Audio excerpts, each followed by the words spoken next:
problem is often him. My guess is that with the bathroom incident, he was compensating by doing the very thing that made him anxious. It seems to be his way of managing the anxiety. It's probably your fault. You are a terrible mother! She didn't say that. No, I didn't. But you're right. That's what I think. She did say. I think that you might want to get him tested for attention deficit disorder. Wait, what? Are you saying our child has ADD? No, I am not allowed to say that. I'm just saying that I've been teaching for 22 years, and I think getting him tested for ADD might be a good idea. Oh. Well, excuse me, but I have to get back to work. Thank you. You are very welcome.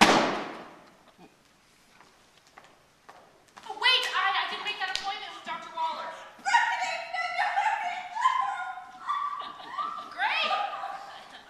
9 weeks from now, I called to postpone yet another meeting with my one freelance client and head for this week's appointment with Dr. Waller.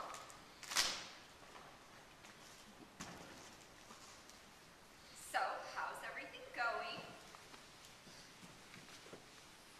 Fine.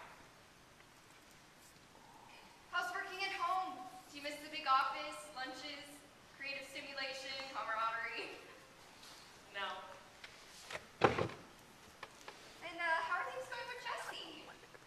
Well, I guess you could say I had a little trouble this morning with the basket system in terms of the word fucking. I understand. Let me see if I can help. Now, kicking, for example, is a matter of safety, and it definitely goes in the A basket. I'd say with the word fucking, either B or C basket, depending on the family. Fucking doesn't literally hurt anyone, but fucking could get him suspended from school, and if you're churchgoers, fucking could be a problem for all of you. Still, if he's only blurting the word fucking when he's angry, it's as if the circuits in his brain are temporarily overloaded, whether due to anxiety or ADD, we don't know yet, and he truly may not be able to control the impulse to say the word fucking. So, I'd say that we leave fucking for the C basket for the moment. To tell you the truth, I have forgotten what the C basket is for by now, so I changed the subject and tell her about my upcoming appointment with Dr. Waller. Who I think is wonderful, by the way. Well, you recommended her. Oh, did I? And in the meantime, I'm going to give you the name and number of an excellent psychiatrist.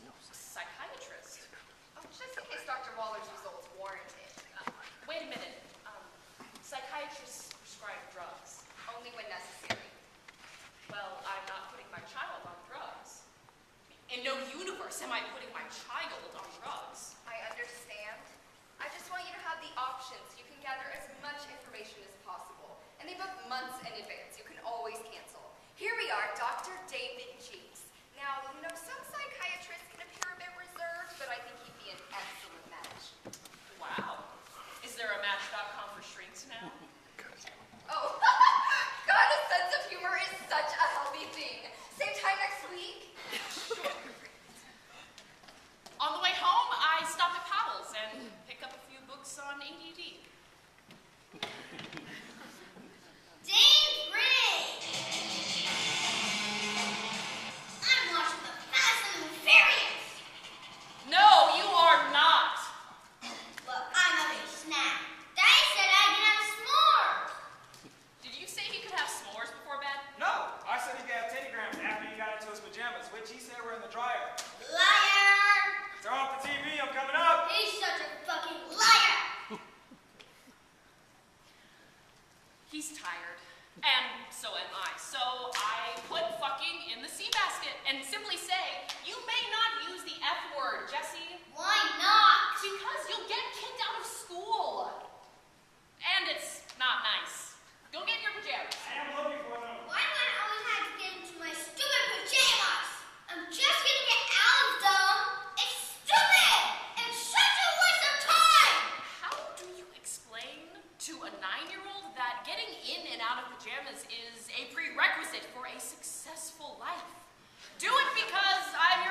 saying ADD because that's what the comedians and the girl at the checkout counter say.